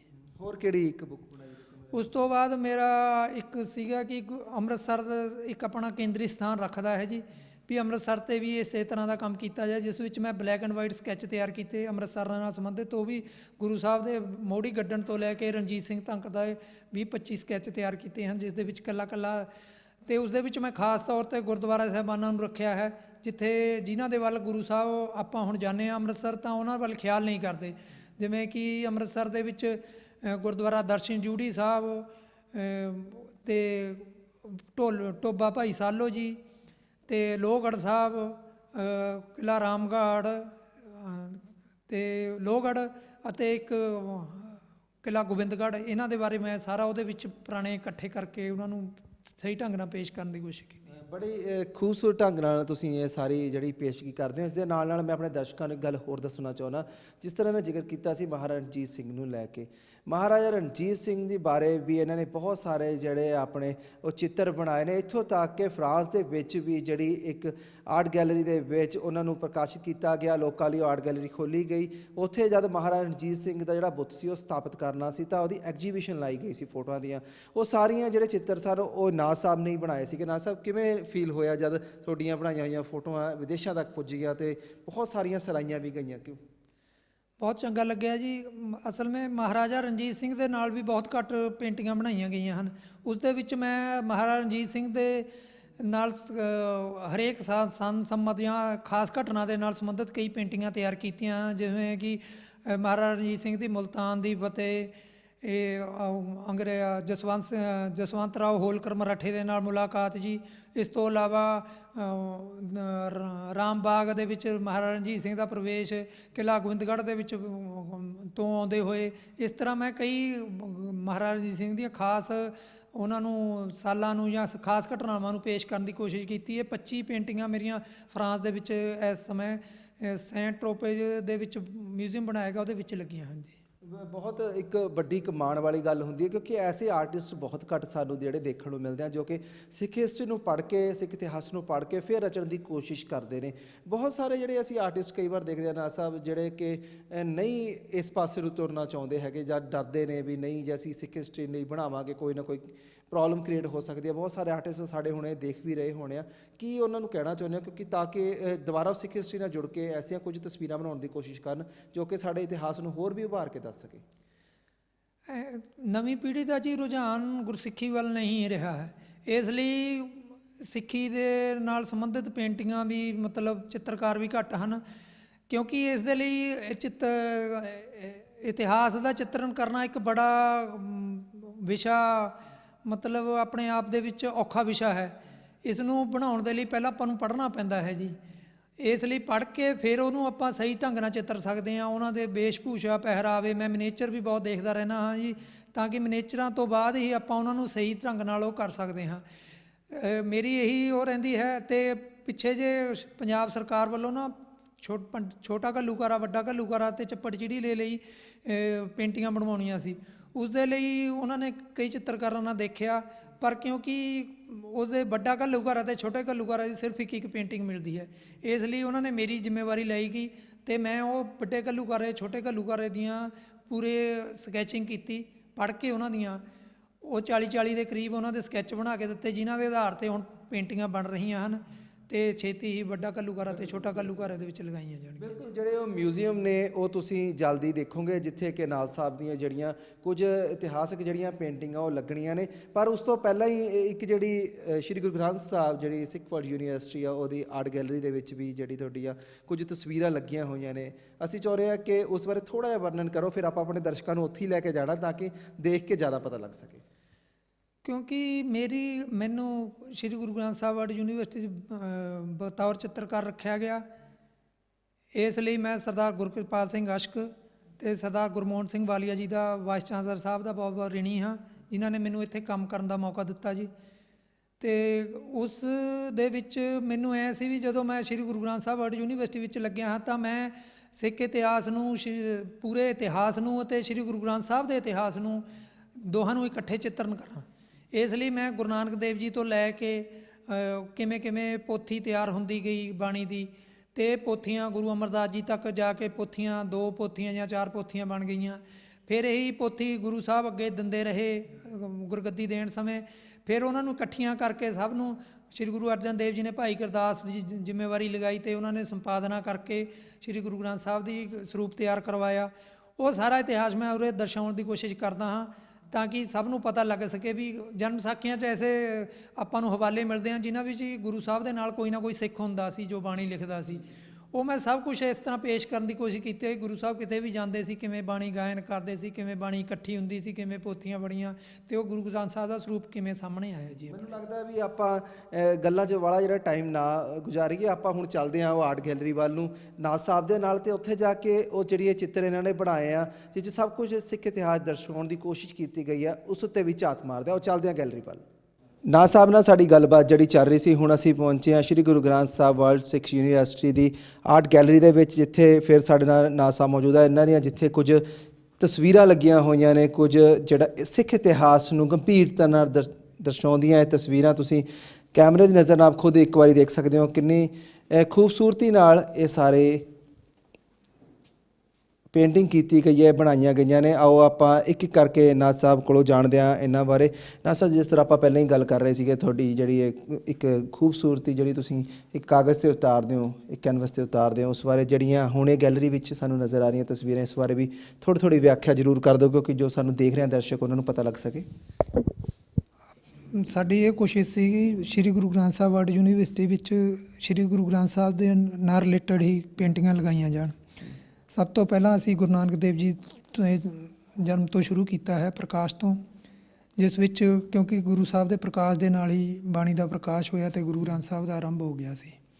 ਇਸ ਲਈ ਅੱਜ ਸਾਰਿਆਂ ਨਾਲੋਂ ਪਹਿਲੀ ਪੇਂਟਿੰਗ ਅਸੀਂ ਸ਼੍ਰੀ ਗੁਰੂ ਨਾਨਕ ਦੇਵ ਜੀ ਦੇ ਪ੍ਰਕਾਸ਼ ਪੁਰਬ ਦੀ ਬਣਾਈ ਹੈ, ਜਿਸ ਵਿੱਚ ਗੁਰੂ ਨਾਨਕ ਦੇਵ ਜੀ ਦਿਖਾਏ ਗਏ ਹੈ। ਇੱਧਰ ਉਹਨਾਂ ਦੇ ਕੁਲਾ ਪੁਰੋਹਿਤ ਪੰਡਿਤ ਹਰਦਿਆਲ ਅਤੇ ਇੱਧਰ ਉਹਨਾਂ ਦੇ ਪਿਤਾ ਜੀ ਅਤੇ ਬੇਬੇ ਨਾਨਕੀ ਜੀ ਨੂੰ ਦਰਸਾਇਆ ਹੈ। ਮਤਲਬ ਪੂਰਾ ਪਰਿਵਾਰਕ ਮੈਂਬਰ ਦਿਖਾਏ ਗਏ ਨੇ ਗੁਰੂ ਪਾਤਸ਼ਾਹ ਜੀ ਦੇ ਜਨਮ ਵੇਲੇ। ਹਾਂਜੀ ਹਾਂ, ਹਾਂਜੀ। ਇਸ ਤਰ੍ਹਾਂ ਅੱਗੇ ਆਪਾਂ ਚੱਲਦੇ ਹਾਂ ਅਗਲੀਆਂ ਤਸਵੀਰਾਂ ਵੱਲ ਨੂੰ ਵੀ, ਆਪਣੀ ਤਸਵੀਰਾਂ ਜਿਹੜੀਆਂ ਇਸ ਪੇਂਟਿੰਗ ਦੇ ਵਿੱਚ ਅਸੀਂ ਸ਼੍ਰੀ ਗੁਰੂ ਨਾਨਕ ਦੇਵ ਜੀ ਨੂੰ ਜਦੋਂ ਉਹਨਾਂ ਦੇ ਪਿਤਾ ਜੀ ਮਹਿਤਾ ਕਾਲੂ ਜੀ ਪੜ੍ਹਾਉਣ ਦੇ ਲਈ ਉਹਦੇ ਪਾਸ ਲੈ ਕੇ ਗਏ ਹਨ, ਕਿਉਂਕਿ ਗੁਰੂ ਨਾਨਕ ਦੇਵ ਜੀ ਨੇ ਵੀ ਆਪਣੀ ਬਾਣੀ ਦੇ ਵਿੱਚ ਅੱਖਰਾਂ ਦੇ ਉੱਤੇ ਜਪਜੀ ਸਾਹਿਬ ਵਿੱਚ ਕਿਹਾ, ਅੱਖਰੀ ਨਾਮ ਅੱਖਰੀ ਸਲਾਹ ਅੱਖਰੀ ਗਿਆਨ ਗੀਤ ਗੁਣ ਗਾ, ਉਹ ਤਾਂ ਕਿ ਉਹ ਅੱਖਰਾਂ ਦੀ ਮਹੱਤਵ ਦਰਸਾਉਂਦੇ ਹੋਏ ਅਸੀਂ ਇੱਥੇ ਗੁਰੂ ਸਾਹਿਬ ਨੂੰ ਵਿੱਦਿਆ ਪ੍ਰਾਪਤ ਕਰਨ ਜਾਂਦੇ ਹੋਏ ਦਰਸਾਇਆ ਹੈ ਜੀ। ਤੇ ਇਸ ਤੋਂ ਬਾਅਦ ਇਹ ਸ਼੍ਰੀ ਗੁਰੂ ਨਾਨਕ ਦੇਵ ਜੀ ਫਿਰ ਪੜ੍ਹਨ ਤੋਂ ਬਾਅਦ ਸੁਲਤਾਨਪੁਰ ਲੋਧੀ ਕੰਮਕਾਰ ਵਿੱਚ ਲੱਗੇ, ਕਿਉਂਕਿ ਕਿਰਤ ਦੀ ਸਿੱਖ ਧਰਮ ਵਿੱਚ ਬੜੀ ਮਹੱਤਤਾ ਹੈ ਜੀ। ਉੱਥੇ ਰਹਿੰਦੇ ਹੋਏ ਵੀ ਗੁਰੂ ਨਾਨਕ ਦੇਵ ਜੀ ਪੀਰਾਂ ਫਕੀਰਾਂ ਨਾਲ, ਸਾਧੂ ਸੰਤਾਂ ਨਾਲ ਸੰਗਤ ਕਰਦੇ ਰਹਿੰਦੇ ਤੇ ਨਾਲ ਹੀ ਆਪਣਾ ਕੰਮਕਾਰ ਵੀ ਕਰਦੇ ਰਹਿੰਦੇ, ਕਿਉਂਕਿ ਉਸ ਸਮੇਂ ਪੈਸੇ ਦੀ ਬਜਾਏ ਅਨਾਜ ਸਿਪਾਹੀਆਂ ਨੂੰ ਦਿੱਤਾ ਜਾਂਦਾ ਸੀ ਸਲਤਨਤ ਕਾਲ ਵਿੱਚ। ਇਸ ਵਿੱਚ ਦਿਖਾਇਆ ਕਿ ਇੱਕ ਸਿਪਾਹੀ ਗੁਰੂ ਸਾਹਿਬ ਨੂੰ ਤੋਲ ਕੇ ਅਨਾਜ ਦੇ ਰਹੇ ਹਨ ਤੇ ਦੂਸਰੇ ਪਾਸੇ ਦਿਖਾਏ ਹਨ ਜੋ ਦੇਖ ਰਹੇ ਹਨ ਕਿ ਗੁਰੂ ਸਾਹਿਬ ਬਹੁਤ ਜ਼ਿਆਦਾ ਵੰਡ ਰਹੇ ਹਨ ਤੇ ਉਹ ਉਹਨਾਂ ਦੀ ਸ਼ਿਕਾਇਤ ਕਰਨ ਲਈ ਜਿਵੇਂ ਗੋਂਦ ਗੁੱਦ ਰਹੇ ਹੋਣ। ਤੇ ਇਸ ਵਿੱਚ ਅਸੀਂ ਬੱਟੇ ਦਿਖਾਏ ਹਨ, ਇਹ ਬੱਟੇ ਹਲੇ ਵੀ ਸੁਲਤਾਨਪੁਰ ਲੋਧੀ ਪਏ ਹਨ। ਇਸ ਤਰ੍ਹਾਂ ਅਸੀਂ ਉਹ ਚੀਜ਼ਾਂ ਦਰਸਾਉਣ ਦੀ ਕੋਸ਼ਿਸ਼ ਕੀਤੀ ਹੈ ਜੋ ਕਿ ਇਤਿਹਾਸਿਕ ਪੱਖ ਤੋਂ ਜੋ ਵੀ ਸਹੀ ਹੈ ਉਹਨੂੰ ਦਰਸਾਉਣ ਦੀ ਵੱਧ ਤੋਂ ਵੱਧ ਕੋਸ਼ਿਸ਼ ਕੀਤੀ ਹੈ ਜੀ। ਉਸ ਤੋਂ ਅਗਲੀ ਪੇਂਟਿੰਗ ਦੇ ਵਿੱਚ ਅਸੀਂ ਦਿਖਾਇਆ ਹੈ ਕਿ ਗੁਰੂ ਨਾਨਕ ਦੇਵ ਜੀ ਵੇਈ ਨਦੀ ਵਿੱਚੋਂ ਜਦ ਬਾਹਰ ਨਿਕਲ ਰਹੇ ਹਨ, ਉਦੋਂ ਗੁਰੂ ਸਾਹਿਬ ਨੇ ਸਾਰਿਆਂ ਨਾਲੋਂ ਪਹਿਲਾਂ ਕਿਹਾ ਜਾਂਦਾ ਜਨਮ ਸਾਖੀਆਂ 'ਚ ਕਿ ਵੇਈ ਨਦੀ 'ਚੋਂ ਬਾਹਰ ਨਿਕਲਦੇ ਹੀ ਗੁਰੂ ਸਾਹਿਬ ਨੇ ਮੂਲ ਮੰਤਰ ਦਾ ਉਚਾਰਨ ਕੀਤਾ ਤੇ ਇੱਥੋਂ ਗੁਰੂ ਗ੍ਰੰਥ ਸਾਹਿਬ ਦਾ ਮੁੱਢ ਆਰੰਭਤਾ ਸ਼ੁਰੂ ਹੋਈ ਜੀ। ਇਸ ਦੇ ਵਿੱਚ ਇਹ ਫਕੀਰ ਦਿਖਾਇਆ ਹੈ ਇੱਕ ਜੋ ਗੁਰੂ ਸਾਹਿਬ ਨੇ ਪਹਿਲੀ ਵਾਰ ਬਾਹਰ ਨਿਕਲਦੇ ਹੋਏ ਜਿਸ ਨੇ ਦੇਖਿਆ ਸੀਗਾ ਜੀ। ਅਗਲੀ ਪੇਂਟਿੰਗ ਦੇ ਵਿੱਚ ਅਸੀਂ ਦਰਸਾਇਆ ਕਿ ਵੇਈ ਨਦੀ ਤੋਂ ਆਉਣ ਤੋਂ ਬਾਅਦ ਗੁਰੂ ਸਾਹਿਬ ਨੇ ਉਦਾਸੀਆਂ 'ਤੇ ਜਾਣ ਦਾ ਮਨ ਬਣਾ ਲਿਆ ਜੀ। ਇਸ ਦੇ ਵਿੱਚ ਗੁਰੂ ਸਾਹਿਬ ਨੂੰ ਮਰਦਾਨੇ ਨੂੰ ਰਬਾਬ ਦੀ ਜ਼ਰੂਰਤ ਸੀ, ਇਸ ਲਈ ਗੁਰੂ ਨਾਨਕ ਦੇਵ ਜੀ ਨੂੰ ਬੇਬੇ ਨਾਨਕੀ ਜੀ ਤੋਂ 20 ਰੁਪਈਏ ਕੁਛ ਰੁਪਈਏ ਲੱਤੇ ਜੀ, ਜਿਸ ਨਾਲ ਭਾਈ ਫਰਿੰਦੇ ਤੋਂ ਰਬਾਬ ਮੰਗਾ ਕੇ ਭਾਈ ਮਰਦਾਨਾ ਜੀ ਨੂੰ ਦਿੱਤੀ, ਜੋ ਉਹਨਾਂ ਦਾ ਸਫਰਦਾਂ ਦਾ ਸਾਥੀ ਰਿਹਾ ਜੀ ਨਾਲ। ਇਸ ਤੋਂ ਬਾਅਦ ਅਸੀਂ ਇਹ ਪਹਿਲੀ ਉਦਾਸੀ ਦਰਸਾਉਣ ਦੀ ਕੋਸ਼ਿਸ਼ ਕੀਤੀ ਹੈ ਜੀ, ਕਿਉਂਕਿ ਪਹਿਲੀ ਉਦਾਸੀ ਪੂਰਬ ਦੇ ਤੀਰਥਾਂ ਦੀ ਸੀ। ਇਸ ਵਿੱਚ ਸਾਰੇ ਹਿੰਦੂ ਤੀਰਥ ਦਿਖਾਉਣ ਦੀ ਕੋਸ਼ਿਸ਼ ਕੀਤੀ ਹੈ, ਕਿਉਂਕਿ ਤੀਰਥ ਹਮੇਸ਼ਾ ਜ਼ਿਆਦਾਤਰ ਨਦੀਆਂ ਦੇ ਕਿਨਾਰੇ ਹੁੰਦੇ ਸੀ ਤੇ ਗੁਰੂ ਸਾਹਿਬ ਉੱਥੇ ਜਾ ਕੇ ਕਿਸੇ ਨਾ ਕਿਸੇ ਮੁਖੀ ਪੰਥ ਦੇ ਨਾਲ ਜਾਂ ਜੋ ਵੀ ਪੰਡਤ ਹੁੰਦਾ ਸੀ ਉਹਦੇ ਨਾਲ ਗੱਲਬਾਤ ਕਰਦੇ ਸੀ ਤੀਰਥ ਬਾਰੇ, ਜਾਂ ਉੱਥੇ ਜੋ ਵਹਿਮ ਭਰਮ ਹੁੰਦੇ ਸੀ ਉਹਨਾਂ ਨੂੰ ਦੂਰ ਕਰਦੇ ਸਨ। ਇਸ ਦੇ ਵਿੱਚ ਮੈਂ ਦਿਖਾਈ ਹੈ ਕਿ ਆ ਗੁਰੂ ਸਾਹਿਬ ਦੇ ਹੱਥ ਵਿੱਚ ਇੱਕ ਪੋਥੀ ਦਰਸਾਈ ਹੈ ਕਿ ਗੁਰੂ ਸਾਹਿਬ ਉਸ ਸਮੇਂ ਆਪਣੀ ਬਾਣੀ ਨੂੰ ਥੋੜ੍ਹੇ ਥੋੜ੍ਹੇ ਇਕੱਤਰ ਕਰਦੇ ਰਹਿੰਦੇ ਸਨ ਤੇ ਨਾਲ ਬਾਲਾ ਮਰਦਾਨਾ ਦਿਖਾਏ ਹਨ ਜੀ। ਇਸ ਪੇਂਟਿੰਗ ਦੇ ਵਿੱਚ ਦਰਸਾਇਆ ਹੈ ਕਿ ਗੁਰੂ ਨਾਨਕ ਦੇਵ ਜੀ ਨੂੰ ਜਦੋਂ ਵੀ ਕਿਤੇ ਬਾਣੀ ਆਉਂਦੀ, ਭਾਈ ਮਰਦਾਨੇ ਨੂੰ ਕਹਿੰਦੇ ਮਰਦਾਨਿਆ ਬਾਣੀ ਆਈ ਹੈ, ਤਾਂ ਭਾਈ ਮਰਦਾਨਾ ਜੀ ਰਬਾਬ ਵਜਾਉਂਦੇ ਤੇ ਗੁਰੂ ਸਾਹਿਬ ਦਾ ਬਾਣੀ ਦਾ ਗਾਇਨ ਕਰਦੇ। ਇਸ ਵਿੱਚ ਅਸੀਂ ਇਹੀ ਦਰਸਾਇਆ ਗੁਰੂ ਸਾਹਿਬ ਅਕਾਲ ਪੁਰਖ ਨਾਲ ਇੱਕ ਸੁਰ ਹਨ ਤੇ ਭਾਈ ਮਰਦਾਨਾ ਜੀ ਬਾਬਾ ਜੀ ਨੇ ਇੱਕ ਸੁਰ ਹਨ, ਪਿੱਛੇ ਬਾਣੀ ਰੂਪੀ ਉਵੇਂ ਉਹ ਝਰਨੇ ਵਗਦੇ ਦਰਸਾਏ ਹਨ। ਬਿਲਕੁਲ ਇੱਕ ਨੈਚੁਰਲ ਜਿਹੜਾ ਸੀਨ ਨਜ਼ਰ ਆ ਰਿਹਾ। ਹਾਂਜੀ ਹਾਂ, ਗੁਰੂ ਸਾਹਿਬ ਦੇ ਗਾਉਣ ਦਾ ਦ੍ਰਿਸ਼ ਪਹਿਲੀ ਵਾਰ ਵਧੀਆ ਢੰਗ ਨਾਲ ਜਿਹੜਾ ਬਹੁਤ ਗੁਰਮਤਿ ਸੰਗੀਤ ਦੇ ਮਤਲਬ ਜਿਹੜੇ ਜਾਣਨ ਵਾਲੇ ਨੇ ਉਹਨਾਂ ਨੇ ਬਹੁਤ ਜ਼ਿਆਦਾ ਪਸੰਦ ਕੀਤਾ ਹੈ ਜੀ। ਅਗਲੀ ਆਪਾਂ ਤਸਵੀਰਾਂ ਵੱਲ ਨੂੰ ਮੂਵ ਕਰਦੇ ਹਾਂ। ਅਗਲੀ ਤਸਵੀਰ ਦੇ ਵਿੱਚ ਅਸੀਂ ਦਰਸਾਇਆ ਕਿ ਦੂਸਰੀ ਉਦਾਸੀ ਗੁਰੂ ਸਾਹਿਬ ਨੇ ਪਰਬਤੀ ਪ੍ਰਦੇਸ਼ਾਂ ਦੀ ਕੀਤੀ ਸੀ ਜੀ, ਜਿਹੜੇ ਜਿਸ ਵਿੱਚ ਗੁਰੂ ਨਾਨਕ ਦੇਵ ਜੀ ਉੱਤੇ ਸੁਮੇਰ ਪਰਬਤ ਤੋਂ ਹੁੰਦੇ ਹੋਏ ਮਟਨ ਮਾਰਤੰਡ ਤੀਰਥ ਆਏ ਕਸ਼ਮੀਰ ਦੇ ਵਿੱਚ ਜੀ। ਉੱਥੇ ਪੰਡਤ ਇਹ ਸੀਗੇ ਜੀ, ਇਹ ਬਹੁਤ ਵਿਦਵਾਨ ਸੀਗੇ ਜੀ, ਆਪਣੇ ਨਾਲ ਹਮੇਸ਼ਾ ਬਹੁਤ ਕਿਤਾਬਾਂ ਰੱਖਦੇ ਸਨ। ਉੱਥੇ ਗੁਰੂ ਸਾਹਿਬ ਨੇ ਬਾਣੀ ਉਚਾਰਨ ਕੀਤੀ ਤਾਂ ਨਾਲ ਇੱਕ ਸਿੱਖ ਸੀਗਾ ਜਿਸ ਨੇ ਇਹ ਬਾਣੀ ਲਿਖਦੇ ਹੋਏ ਵੀ ਦਰਸਾਇਆ ਹੈ। ਮਤਲਬ ਇੱਕ ਅਸੀਂ ਵੇਰਵਾ ਇਹਦੇ ਵਿੱਚ ਦਰਸਾਉਣ ਦੀ ਕੋਸ਼ਿਸ਼ ਕੀਤੀ ਹੈ ਵੀ ਕਿਸ ਤਰ੍ਹਾਂ ਸਭ ਚੱਲਦਾ ਹੈ। ਅਗਲੀ ਤਸਵੀਰ ਵਿੱਚ ਵੀ ਕੁਝ ਐਸੇ ਤਰ੍ਹਾਂ ਸਾਨੂੰ ਨਜ਼ਰ ਆ ਰਿਹਾ, ਕੁਝ ਸਾਧੂ ਜਾਂ ਕੁਝ ਹੋਰ, ਇਹ ਕੀ ਦਰਸਾ ਰਹੇ ਹੋ? ਇਸ ਪੇਂਟਿੰਗ ਦੇ ਵਿੱਚ ਗੁਰੂ ਸਾਹਿਬ ਪਾਕਿਸਤਾਨ ਦੇ ਇੱਕ ਸ਼ਹਿਰ ਦੇ ਵਿੱਚ ਗਏ ਸੀ ਜਿੱਥੇ ਸਾਧੂਆਂ ਦੇ ਰਹਿੰਦੇ ਸੀ ਸਿੱਧ ਜੋਗੀ, ਉਹਨਾਂ ਨਾਲ ਗੱਲਬਾਤ ਹੋਈ। ਉਸ ਸਮੇਂ ਵੀ ਸ਼ੀਹਾਂ ਛਿੰਬਾ ਨਾਲ ਇੱਕ ਸੀਗਾ ਜੀ ਸਿੱਖ, ਉਸਨੇ ਬਾਣੀ ਲਿਖੀ ਸੀ ਜੀ ਸਾਰੀ। ਇਹ ਤੇ ਅਸੀਂ ਇਹੀ ਦਰਸਾਉਣ ਦੀ ਕੋਸ਼ਿਸ਼ ਕੀਤੀ ਵੀ ਗੁਰੂ ਸਾਹਿਬ ਦੇ ਨਾਲ ਕੋਈ ਨਾ ਕੋਈ ਸਿੱਖ ਹੁੰਦਾ ਸੀ ਜੋ ਬਾਣੀ ਲਿਖਦਾ ਹੁੰਦਾ ਸੀ। ਉਸ ਤੋਂ ਅਗਲੀ ਪੇਂਟਿੰਗ ਦੇ ਵਿੱਚ ਵੀ ਅਸੀਂ ਇਹੀ ਦਰਸਾਉਣ ਦੀ ਕੋਸ਼ਿਸ਼ ਕੀਤੀ ਹੈ ਕਿ ਗੁਰੂ ਸਾਹਿਬ ਨੇ ਦੱਖਣ ਦੀ ਉਦਾਸੀ ਕੀਤੀ। ਦੱਖਣ ਦੀ ਉਦਾਸੀ ਦੇ ਸਮੇਂ ਜੈਨੀਆਂ ਨਾਲ ਗੋਸ਼ਟ ਹੋਈ ਗੁਰੂ ਸਾਹਿਬ ਦੀ, ਉਸ ਸਮੇਂ ਵੀ ਇਹੀ ਸਿੱਖ ਨਾਲ ਸੀ ਜਿਸ ਨੇ ਬਾਣੀ ਲਿਖੀ ਸੀ ਜੀ। ਮਤਲਬ ਹਰ ਉਹਦੇ ਵਿੱਚ ਤੁਸੀਂ ਦਰਸਾ ਰਹੇ ਹੋ ਨਾਲ ਦੀ ਨਾਲ ਵੀ ਬਾਣੀ ਨਾਲ ਦੀ ਨਾਲ ਜਿਹੜੀ ਨੋਟ ਹੁੰਦੀ ਗਈ ਜਾਂ ਲਿਖਤ ਹੁੰਦੀ ਗਈ ਸਾਰੀ ਜੀ। ਬਿਲਕੁਲ ਜੀ। ਉਸ ਤੋਂ ਬਾਅਦ ਗੁਰੂ ਸਾਹਿਬ ਕੋਲ ਇੱਕ ਪੋਥੀ ਤਿਆਰ ਹੋ ਗਈ ਸੀ ਜਿਸ ਨੂੰ ਗੁਰੂ ਸਾਹਿਬ ਹਮੇਸ਼ਾ ਆਪਣੇ ਨਾਲ ਰੱਖਦੇ। ਫਿਰ ਗੁਰੂ ਸਾਹਿਬ ਨੇ ਮੱਕੇ ਦੀ ਉਦਾਸੀ ਕੀਤੀ ਜੀ। ਮੱਕੇ ਮਦੀਨੇ ਤੱਕ ਗਏ ਤਾਂ ਮੱਕੇ ਦੇ ਬਾਹਰ ਜਦ ਗੁਰੂ ਸਾਹਿਬ ਬੈਠੇ ਸਨ ਤਾਂ ਉੱਥੇ ਕੁਝ ਜੋ ਉੱਥੇ ਦੇ ਮੁਸਲਮਾਨ ਸਨ ਆਏ ਹੋਏ ਹੱਜ ਤੇ, ਉਹਨਾਂ ਨੇ ਪੁੱਛਿਆ ਕਿ ਤੁਸੀਂ ਦੱਸੋ ਹਿੰਦੂ ਵੱਡਾ ਹੈ ਕਿ ਮੁਸਲਮਾਨ? ਭਾਈ ਗੁਰਦਾਸ ਨੇ ਲਿਖਿਆ ਹੈ, ਪੁੱਛਣ ਫੋਲ ਕਿਤਾਬ ਨੂੰ ਹਿੰਦੂ ਵੱਡਾ ਕਿ ਮੁਸਲਮਾਨ ਹੋਈ, ਬਾਬਾ ਆਖੇ ਹਾਜੀਆਂ ਸ਼ੁਭ ਅਮਲਾਂ ਵਾਜੋ ਦੋਨੋਂ ਰਹੀ। ਇਸ ਵਿੱਚ ਅਸੀਂ ਇਹ ਪੋਥੀ ਦਰਸਾਈ ਹੈ ਜੋ ਗੁਰੂ ਸਾਹਿਬ ਦੇ ਕੋਲ ਰਹਿੰਦੀ ਸੀ ਹਰ ਸਮੇਂ ਜੀ। ਉਸ ਤੋਂ ਬਾਅਦ ਗੁਰੂ ਸਾਹਿਬ ਨੇ ਉਦਾਸੀਆਂ ਸੰਪੂਰਨ ਕਰਨ ਤੋਂ ਬਾਅਦ ਕਰਤਾਰਪੁਰ ਵਸਾਇਆ ਤੇ ਉੱਥੇ ਨਿਵਾਸ ਕੀਤਾ। ਉਸ ਸਮੇਂ ਵੀ ਗੁਰੂ ਸਾਹਿਬ ਬਾਣੀ ਗਾਇਨ ਕਰਦੇ ਤਾਂ ਇੱਕ ਸਨਮੁਖ ਨਾਂ ਦੇ ਬਾਣੀਏ ਨੇ ਉੱਥੇ ਰਹਿ ਕੇ 3-4 ਸਾਲ ਪੋਥੀਆਂ ਤਿਆਰ ਕੀਤੀਆਂ ਜੀ। ਇਸ ਵਿੱਚ ਅਸੀਂ ਦਿਖਾਇਆ ਹੈ ਸਨਮੁਖ ਨਾਂ ਦਾ ਬਾਣੀਆਂ ਉੱਥੇ ਪੋਥੀਆਂ ਤਿਆਰ ਕੀਤੀਆਂ ਤੇ ਗੁਰੂ ਸਾਹਿਬ ਕੋਲ ਉਸ ਸਮੇਂ ਵੀ ਹੋਰ ਵੀ ਬਾਣੀ ਵੀ ਸੀ ਔਰ ਨਾਲ ਦੀ ਨਾਲ ਹੋਰ ਬਾਣੀ ਕੱਦਰ ਹੁੰਦੀ ਗਈ। ਇਸ ਤਰ੍ਹਾਂ ਇਹ ਸਾਰੀ ਬਾਣੀ ਗੁਰੂ ਸਾਹਿਬ ਨੇ ਗੁਰੂ ਅੰਗਦ ਦੇਵ ਜੀ ਨੂੰ ਦਿੱਤੀ ਜੀ। ਜੀ ਉਸ ਤੋਂ ਬਾਅਦ ਅਸੀਂ ਇਹ ਪਹਿਲਾਂ ਇਹ ਸਾਰੀਆਂ ਪੋਥੀਆਂ ਇਕੱਤਰ ਕਰਨ ਤੋਂ ਬਾਅਦ ਸ੍ਰੀ ਗੁਰੂ ਅਰਜਨ ਦੇਵ ਜੀ ਨੇ ਗੁਰੂ ਗ੍ਰੰਥ ਸਾਹਿਬ ਦੀ ਸਰੂਪ ਤਿਆਰ ਕਰਵਾਇਆ ਭਾਈ ਗੁਰਦਾਸ ਤੋਂ। ਉਹ ਪਹਿਲਾ ਪ੍ਰਕਾਸ਼ ਲਈ ਅਸੀਂ ਲਿਜਾਂਦੇ ਦਰਸਾਇਆ ਹੈ ਇਹਨਾਂ ਦੇ ਵਿੱਚ। ਹਰਿਮੰਦਰ ਸਾਹਿਬ ਹਾਂਜੀ ਹਾਂ, ਬਾਬਾ ਬੁੱਢਾ ਜੀ ਨੇ ਉਹ ਮਹਾਰਾਜ ਦਾ ਸਰੂਪ ਨੂੰ ਉਹ ਕੀਤਾ ਹੈ ਤੇ ਗੁਰੂ ਸਾਹਿਬ ਪਿੱਛੇ ਚੌਰ ਕਰ ਰਹੇ ਹਨ ਤੇ ਪਹਿਲਾਂ ਦਰਸ਼ਨ ਕਰੇ। ਮਤਲਬ ਅਸੀਂ ਕਹਿ ਸਕਦੇ ਹਾਂ ਕਿ ਇੱਕ ਸਿੱਖ ਇਤਿਹਾਸ ਨੂੰ, ਕਿਉਂਕਿ ਅਸੀਂ ਜੇ ਗੱਲ ਕਰਦੇ ਹਾਂ ਤਾਂ ਸਭ ਤੋਂ ਪਹਿਲਾਂ ਗੁਰੂ ਪਾਤਸ਼ਾਹ ਜੀ ਗੁਰੂ ਨਾਨਕ ਦੇਵ ਜੀ ਦਾ ਹੀ ਨਾਮ ਆਉਂਦਾ, ਕਿਉਂਕਿ ਜੇ ਅਸੀਂ ਗੱਲ ਕਰੀਏ ਸਿੱਖੀ ਜਿਹੜੀ ਚੱਲੀ ਆ ਤਾਂ ਉਹਨਾਂ ਤੋਂ ਹੀ ਜਿਹੜੀ ਸ਼ੁਰੂਆਤ ਹੋਈ ਆ। ਉਹਨੂੰ ਪੂਰੇ ਦਰਸਾਉਂਦੇ ਹੋਏ ਵੀ ਕਿਸ ਤਰ੍ਹਾਂ ਆਪਣੇ ਜੀਵਨ 'ਚ ਗੁਰੂ ਨਾਨਕ ਪਾਤਸ਼ਾਹ ਜੀ ਨੇ ਅੱਗੇ ਦੀ ਅੱਗੇ ਕਦਮ ਵੱਟੇ, ਕਿਵੇਂ ਲੋਕਾਂ ਨੂੰ ਜਿਹੜਾ ਸੋਧਿਆ, ਕਿਸ ਤਰ੍ਹਾਂ ਬਾਣੀ ਜਿਹੜੀ ਇਕੱਤਰਿਤ ਕੀਤੀ ਹੈ ਤੇ ਆਖਿਰ 'ਚ ਪ੍ਰਕਾਸ਼ ਹੁੰਦਾ ਦਿਖਾਇਆ ਆ ਇੱਥੇ ਸ਼੍ਰੀ ਹਰਿਮੰਦਰ ਸਾਹਿਬ ਗੁਰੂ ਗ੍ਰੰਥ ਸਾਹਿਬ ਦਾ। ਤੇ ਇਸ ਤੋਂ ਇਲਾਵਾ ਜਿੱਥੇ ਗੱਲ ਚੱਲੀ ਆ ਕਿ ਸਿੱਖ ਇਤਿਹਾਸ ਦੇ ਵਿੱਚ ਅਸੀਂ ਜੇ ਗੱਲ ਕਰੀਏ ਤਾਂ ਔਰਤ ਨੂੰ ਵੀ ਕਾਫੀ ਉੱਚਾ ਦਰਜਾ ਦਿੱਤਾ ਗਿਆ ਹੈ। ਅੱਜ ਕੱਲ੍ਹ ਬੇਸ਼ੱਕ ਅਸੀਂ ਗੱਲ ਕਰੀਏ ਘਰੇਲੂ ਔਰਤ ਜਾਂ ਕਿਹੜੀ ਵੀ ਔਰਤ ਦੀ ਕਿ ਪੂਰਾ ਸਨਮਾਨ ਨਹੀਂ ਮਿਲਦਾ, ਸਿੱਖ ਇਤਿਹਾਸ 'ਚ ਪੂਰਾ ਦਰਜਾ ਦਿੱਤਾ ਗਿਆ। ਉਸ ਨਾਲ ਵੀ ਤੁਹਾਡੀਆਂ ਕੁਝ ਸੰਬੰਧਿਤ ਹੈ? ਮੈਂ ਕੋਸ਼ਿਸ਼ ਕੀਤੀ ਹੈ ਕਿ ਇਸਤਰੀਆਂ ਨੂੰ ਜਿਵੇਂ ਗੁਰੂ ਗ੍ਰੰਥ ਸਾਹਿਬ ਗੁਰੂ ਸਾਹਿਬ ਨੇ ਮਾਣ ਦਿੱਤਾ ਹੈ ਉਸੇ ਤਰ੍ਹਾਂ ਉਹਨਾਂ ਨੂੰ ਉਹ ਗੁਰੂ ਮਹਿਲ ਜਾਂ ਗੁਰੂ ਮਹਿਲਾਂ ਦੇ ਨਾਲ ਸੰਬੰਧਿਤ ਜੋ ਸੀਗੀਆਂ ਉਹ ਵੀ ਮੈਂ ਪੇਂਟਿੰਗਾਂ ਬਣਾਉਣ ਦੀ ਕੋਸ਼ਿਸ਼ ਕੀਤੀ ਹੈ। ਆਓ ਚੱਲਦੇ ਹਾਂ, ਉਹ ਵੀ ਆਪਾਂ ਦੇਖਦੇ ਹਾਂ। ਹਾਂਜੀ, ਇਹ ਤਸਵੀਰ ਜਿਹੜੀ ਅਸੀਂ ਪਹਿਲੀ ਦੇਖ ਰਹੇ ਹਾਂ ਇਹ ਕਿਹਨਾਂ ਦੀ ਤਸਵੀਰ ਹੈ? ਅਸੀਂ ਇਸ ਦੇ ਵਿੱਚ ਬੇਬੇ ਨਾਨਕੀ ਜੀ ਨੂੰ ਦਰਸਾਇਆ ਹੈ, ਜਿਨ੍ਹਾਂ ਨੇ ਸਭ ਤੋਂ ਪਹਿਲਾਂ ਗੁਰੂ ਨਾਨਕ ਦੇਵ ਜੀ ਦੇ ਸਰੂਪ ਨੂੰ ਪਛਾਣਿਆ ਤੇ ਬੇਬੇ ਨਾਨਕੀ ਜੀ ਦੇ ਸਰੂਪ ਨੂੰ ਅਸੀਂ ਦਰਸਾਉਣ ਦੀ ਇਹਦੇ ਵਿੱਚ ਕੋਸ਼ਿਸ਼ ਕੀਤੀ ਹੈ। ਉਹਨਾਂ ਦੇ ਬਹੁਤ ਘੱਟ ਪੋਰਟਰੇਟ ਬਣੇ ਨੇ। ਬਿਲਕੁਲ ਜੀ। ਹਾਂਜੀ, ਹੋਰ ਵੀ ਇਸ ਉਸ ਤੋਂ ਬਾਅਦ ਅਸੀਂ ਸ਼੍ਰੀ ਗੁਰੂ ਅੰਗਦ ਦੇਵ ਜੀ ਦੇ ਮਹਿਲ ਮਾਤਾ ਖੀਵੀ ਜੀ ਦਾ ਚਿੱਤਰ ਬਣਾਇਆ ਹੈ। ਇਹਨਾਂ ਦਾ ਲੰਗਰ ਦੇ ਵਿੱਚ ਬਹੁਤ ਯੋਗਦਾਨ ਰਿਹਾ ਹੈ।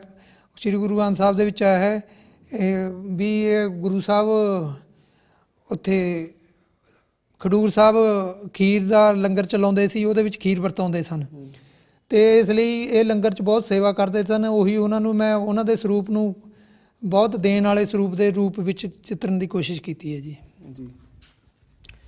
ਉਸ ਤੋਂ ਬਾਅਦ ਸ਼੍ਰੀ ਗੁਰੂ ਅਰਜਨ ਦੇਵ ਜੀ ਦੇ ਮਾਤਾ ਜੀ ਬੀਬੀ ਭਾਨੀ ਜੀ ਦਾ ਚਿੱਤਰ ਬਣਾਇਆ ਹੈ। ਇਹ ਚਿੱਤਰ ਨੂੰ ਬਣਾਉਣ ਲਈ ਮੈਂ ਇੱਕ ਪੁਰਾਣੇ ਮਨੀਚਰ ਨੂੰ ਆਧਾਰ ਬਣਾਇਆ ਹੈ ਜੋ ਭਾਈ ਰੂਪੇ ਉਹਨਾਂ ਦੇ ਪਾਸ ਪਿਆ ਹੈ ਜੀ। ਬੜੀ ਸਾਦਗੀ ਵਾਲੀਆਂ ਅਸੀਂ ਕਹਿ ਸਕਦੇ ਹਾਂ ਸਾਰੀਆਂ ਇਹ ਪੋਰਟਰੇਟ ਸਾਰੀਆਂ। ਹਾਂਜੀ, ਬਿਲਕੁਲ ਜੀ, ਬਿਲਕੁਲ। ਉਸ ਤੋਂ ਬਾਅਦ ਸ਼੍ਰੀ ਗੁਰੂ ਤੇਗ ਬਹਾਦਰ ਜੀ ਦੇ ਮਾਤਾ ਜੀ ਮਾਤਾ ਨਾਨਕੀ ਜੀ, ਜਿਨ੍ਹਾਂ ਦੇ ਨਾਮ ਤੇ ਉਹਨਾਂ ਨੇ ਅਨੰਦਪੁਰ ਸਾਹਿਬ ਵਸਾਇਆ, ਜਿਸ ਦਾ ਪਹਿਲਾ ਨਾਮ ਚੱਕ ਨਾਨਕੀ ਸੀ। ਉਸ ਤੋਂ ਬਾਅਦ ਅਸੀਂ ਮਾਤਾ ਸੁੰਦਰੀ ਜੀ ਨੂੰ ਦਰਸਾਇਆ ਹੈ, ਸ਼੍ਰੀ ਗੁਰੂ ਗੋਬਿੰਦ ਸਿੰਘ ਜੀ ਦੇ ਮਹਿਲ ਸਨ ਜੀ। ਮਤਲਬ ਸਾਰੀਆਂ ਜਿਹੜੀਆਂ ਕਿ ਅਸੀਂ ਕਹਿ ਸਕਦੇ ਹਾਂ ਵੀ ਸਿੱਖ ਇਤਿਹਾਸ ਦੇ ਵਿੱਚ ਔਰਤਾਂ ਬੜੀ ਉੱਚਾ ਸਥਾਨ ਰੱਖਦੀਆਂ, ਤੁਸੀਂ ਉਹਨਾਂ ਨੂੰ ਇੱਥੇ ਦਰਸਾਉਣ ਦੀ ਕੋਸ਼ਿਸ਼ ਕੀਤੀ ਹੈ, ਜਿਨ੍ਹਾਂ ਨੂੰ ਮੈਨੂੰ ਲੱਗਦਾ ਬਹੁਤ ਘੱਟ ਐਸੇ ਚਿੱਤਰ ਹੋਣੇ ਆ ਜਿਹੜੇ ਇਹਨਾਂ ਦੇ ਬਣੇ ਹੋਣੇ ਆ ਜਾਂ ਅੱਜ ਤੱਕ ਸਾਹਮਣੇ ਆਏ ਹੋਣੇ ਆ। ਬਸ ਬੇਬੇ ਨਾਨਕੀ ਜੀ ਦੇ ਗੁਰੂ ਨਾਨਕ ਦੇਵ ਜੀ ਦੇ ਨਾਲ ਸਾਂਝੇ ਚਿੱਤਰ ਜ਼ਰੂਰ ਮਿਲਦੇ ਹਨ। ਇਹ ਇਕੱਲੇ ਪੋਰਟਰੇਟ ਪਹਿਲੀ ਵਾਰ ਬਣਾਉਣ ਦਾ ਯਤਨ ਕੀਤਾ ਹੈ ਜੀ। ਬਿਲਕੁਲ ਇੱਕ ਡਿਫਰੈਂਟ ਗੱਲ ਦੀ ਅਸੀਂ ਕਹਿੰਦੇ ਕੰਮ ਇਹਨਾਂ ਨੇ ਕੀਤਾ ਹੈ। ਆਓ ਹੋਰ ਵੀ ਕੁਝ ਤਸਵੀਰਾਂ ਨੇ ਜਿੱਥੇ ਕਿ ਇੱਕ ਜੀਵਨ ਕਾਲ ਨਜ਼ਰ ਆਉਂਦਾ, ਇੱਕ ਬਹੁਤ ਅਹਿਮ ਜਿਹੜੀ ਤਸਵੀਰ ਹੈ ਉਸ ਵੱਲ ਚੱਲਦੇ ਹਾਂ, ਉਸ ਨੂੰ ਵੀ ਲੈ ਕੇ ਆਪਾਂ ਜਿਹੜੀ ਵਿਸਤਾਰਪੂਰਵਕ ਇਹਨਾਂ ਤੋਂ ਜਾਣਦੇ ਹਾਂ ਤੇ ਗੁਰੂ ਸਾਹਿਬਾਨਾਂ ਦੀਆਂ ਹੋਰ ਤਸਵੀਰਾਂ ਉਹ ਵੀ ਦੇਖਦੇ ਹਾਂ। ਅਸੀਂ 10 ਗੁਰੂ ਸਾਹਿਬਾਨ ਦੇ ਵੀ ਪੋਰਟਰੇਟ ਉਰੇ ਲਾਏ ਹਨ। ਇਹਨਾਂ ਨੂੰ ਮੈਂ ਆਪਣੇ ਢੰਗ ਨਾਲ ਬਣਾਉਣ ਦੀ ਕੋਸ਼ਿਸ਼ ਕੀਤੀ ਹੈ, ਬੜੀ ਸਾਦਗੀ ਨਾਲ ਜੋ ਕਿ। ਹਾਂਜੀ ਜੀ। ਪਹਿਲਾਂ ਸ਼੍ਰੀ ਗੁਰੂ ਨਾਨਕ ਦੇਵ ਜੀ, ਇਹ ਫਿਰ ਗੁਰੂ ਅੰਗਦ ਦੇਵ ਜੀ, ਫਿਰ ਗੁਰੂ ਅਮਰਦਾਸ ਜੀ। ਇਹ ਸਾਰੇ ਚਿੱਤਰ ਵਾਟਰ ਕਲਰ ਨਾਲ ਬਣਾਏ ਗਏ ਹਨ, ਪਾਣੀ ਵਾਲੇ ਰੰਗਾਂ ਦੇ ਨਾਲ। ਇੱਧਰ ਫਿਰ ਸ਼੍ਰੀ ਗੁਰੂ ਰਾਮਦਾਸ ਜੀ, ਉਸ ਤੋਂ ਬਾਅਦ ਸ਼੍ਰੀ ਗੁਰੂ ਅਰਜਨ ਦੇਵ ਜੀ।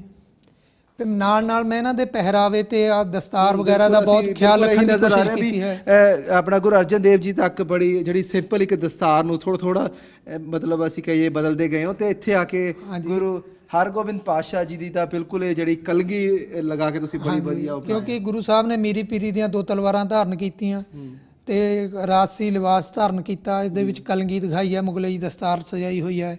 ਉਸ ਤੋਂ ਬਾਅਦ ਗੁਰੂ ਹਰ ਰਾਏ ਸਾਹਿਬ, ਇਹਨਾਂ ਨੇ ਵੀ ਪੂਰੀ ਕਲਗੀ ਲਗਾ ਕੇ ਉਸੇ ਤਰ੍ਹਾਂ ਹੀ। ਹਾਂਜੀ, ਉਸ ਤੋਂ ਬਾਅਦ ਕਲਗੀ ਦਾ ਮਤਲਬ ਸਾਰੇ ਗੁਰੂ ਸਾਹਿਬ ਲਗਾਉਂਦੇ ਰਹੇ ਆ ਜੀ। ਫਿਰ 8ਵੇਂ ਪਾਤਸ਼ਾਹ ਜੀ, ਫਿਰ ਗੁਰੂ ਤੇਗ ਬਹਾਦਰ ਸਾਹਿਬ ਜੀ। ਇਹਨਾਂ ਨੂੰ ਬਣਾਉਣ ਲਈ ਵੀ ਮੈਂ ਪੁਰਾਣੇ ਮਨੀਚਰਾਂ ਨੂੰ ਆਧਾਰ ਬਣਾਉਣ ਦੀ ਕੋਸ਼ਿਸ਼ ਕੀਤੀ ਹੈ ਜੀ। ਇਹ ਗੁਰੂ ਤੇਗ, ਇਸ ਤੋਂ ਬਾਅਦ ਸ਼੍ਰੀ ਗੁਰੂ ਗੋਬਿੰਦ ਸਿੰਘ ਜੀ, ਯਾਨੀ ਕਿ ਸਿੱਖ ਧਰਮ ਦੇ 10ਵੇਂ ਗੁਰੂ ਗੁਰੂ ਗੋਬਿੰਦ ਸਿੰਘ ਜੀ, ਜਿਨ੍ਹਾਂ ਦੇ ਤੁਸੀਂ ਆਪ ਜੇਕਰ ਤਸਵੀਰ ਦੇਖੋ ਤਾਂ ਪੂਰੀ ਇੱਕ ਸਾਦਗੀ ਨਾਲ ਬੜਾ ਇੱਕ ਦੇਖ ਕੇ ਆਨੰਦ ਆਉਂਦਾ ਆ, ਕਿਉਂਕਿ ਅਸੀਂ ਅਕਸਰ ਹੀ ਜਦ ਤਸਵੀਰਾਂ ਦੇਖਦੇ ਹਾਂ ਤਾਂ ਬੜਾ ਇੱਕ ਰਾਇਲ ਜੀ ਫੀਲ ਦੇ ਦਿੰਦੇ ਨੇ ਉਹਨਾਂ ਨੂੰ, ਡਿਫਰੈਂਟ ਕੱਪੜੇ, ਚਮਕੀਲੇ ਕੱਪੜੇ ਪਾ ਦਿੰਦੇ ਨੇ ਜਾਂ ਇੱਕ ਹੋਰ ਫੀਲ ਦੇ ਦਿੰਦੇ ਨੇ, ਪਰ ਤੁਸੀਂ ਇਹਨਾਂ ਨੂੰ ਬੜੇ ਹੀ ਸਾਦਗੀ ਨਾਲ ਜਿਹੜਾ ਦਰਸਾਉਣ ਦੀ ਕੋਸ਼ਿਸ਼ ਕੀਤੀ। ਇੱਕ ਬੜੀ ਵਧੀਆ ਜਿਹੜਾ ਇੱਕ ਮੈਸੇਜ ਵੀ ਜਾਂਦਾ ਹੈ ਵੀ ਗੁਰੂ ਪਾਤਸ਼ਾਹ ਜਿਹੜੇ ਬੜੇ ਸਾਦਗੀ ਨਾਲ ਰਹਿਣ ਵਾਲੇ ਸੀ ਤੇ ਇੱਕ ਸੰਦੇਸ਼ ਦੇ ਉੱਤੇ ਜਿਹੜਾ ਜ਼ਿਆਦਾ ਧਿਆਨ ਦਿੱਤਾ ਜਾਂਦਾ ਸੀ, ਨਾ ਕਿ ਪਹਿਰਾਵੇ ਨੂੰ ਲੈ ਕੇ। ਬਿਲਕੁਲ ਜੀ, ਮੈਂ ਇਹਦੇ ਵਿੱਚ ਪੁਰਾਣੇ ਪਹਿਰਾਵਿਆਂ ਨੂੰ ਤੇ ਪੁਰਾਣੇ ਨੇਚਰਾਂ ਨੂੰ ਆਧਾਰ ਬਣਾ ਕੇ ਪੇਂਟਿੰਗਾਂ ਬਣਾਉਣ ਦੀ ਕੋਸ਼ਿਸ਼ ਕੀਤੀ। ਬਿਲਕੁਲ, ਬੜੀ ਸਿੱਖ ਇਤਿਹਾਸ ਦੀਆਂ ਬੜੀ ਵਧੀਆ ਜਿਹੜੀਆਂ ਪੇਂਟਿੰਗਾਂ ਤੇ ਗੁਰਬਾਣੀ ਨੂੰ ਲੈ ਕੇ ਜਿਹੜੇ ਅਸੀਂ ਗੱਲ ਕਰੀਏ ਜੀਵਨ ਚੱਕਰ ਦੀ, ਜੀਵਨ ਚੱਕਰ ਨੂੰ ਲੈ ਕੇ ਜੋ ਨਾਥ ਸਾਹਿਬ ਨੇ ਇੱਕ ਪੇਂਟਿੰਗ ਬਣਾਈ ਆ ਉਹ ਦੇਖਦੇ ਆ, ਉਸ ਬਾਰੇ ਜਾਣਦੇ ਆ। ਇਹ ਆ ਜੀ ਬੜੀ ਹੀ ਇੱਕ ਕਮਾਲ ਜਿਹੜੀ ਇੱਕ ਪੇਂਟਿੰਗ ਬਣਾਈ ਗਈ ਆ ਇੱਕ ਜੀਵਨ ਚੱਕਰ ਨੂੰ ਲੈ ਕੇ, ਗੁਰਬਾਣੀ ਦਾ ਆਧਾਰ ਬਣਾ ਕੇ ਜੀਵਨ ਚੱਕਰ ਵੀ ਕਿਸ ਤਰ੍ਹਾਂ ਜਿਹੜਾ ਸਾਡਾ ਜੀਵਨ ਚੱਕਰ ਸ਼ੁਰੂ ਹੁੰਦਾ, ਕਿਸ ਤਰ੍ਹਾਂ ਚੱਲਦਾ, ਕਿਵੇਂ ਅਸੀਂ ਦੁਨੀਆ ਤੋਂ ਮੁਕਤ ਹੋ ਸਕਦੇ ਹਾਂ, ਇਸ ਬਾਰੇ ਜਿਹੜਾ ਮੇਰੇ ਨਾਲੋਂ ਬੈਟਰ ਜਿਹੜਾ ਨਾਥ ਸਾਹਿਬ ਦੱਸ ਸਕਦੇ। ਨਾਥ ਸਾਹਿਬ ਜ਼ਰੂਰ ਇਸ ਬਾਰੇ ਜਿਹੜੀ ਜਾਣਕਾਰੀ ਦਿਓ। ਮੈਂ ਇਸ ਚਿੱਤਰ ਦੇ ਵਿੱਚ ਗੁਰਬਾਣੀ ਨੂੰ ਆਧਾਰ ਬਣਾ ਕੇ ਕਿ ਗੁਰਬਾਣੀ 'ਚ ਜ਼ਿੰਦਗੀ ਦਾ ਕੀ ਮਕਸਦ ਹੈ, ਗੁਰਬਾਣੀ 'ਚ ਕਿਵੇਂ ਸ੍ਰਿਸ਼ਟੀ ਹੋਈ ਹੈ, ਸਾਰਾ ਕੁਝ ਇੱਕ ਸਾਰ ਰੂਪ ਇਹਦੇ ਵਿੱਚ ਪੇਸ਼ ਕਰਨ ਦੀ ਕੋਸ਼ਿਸ਼ ਕੀਤੀ ਹੈ।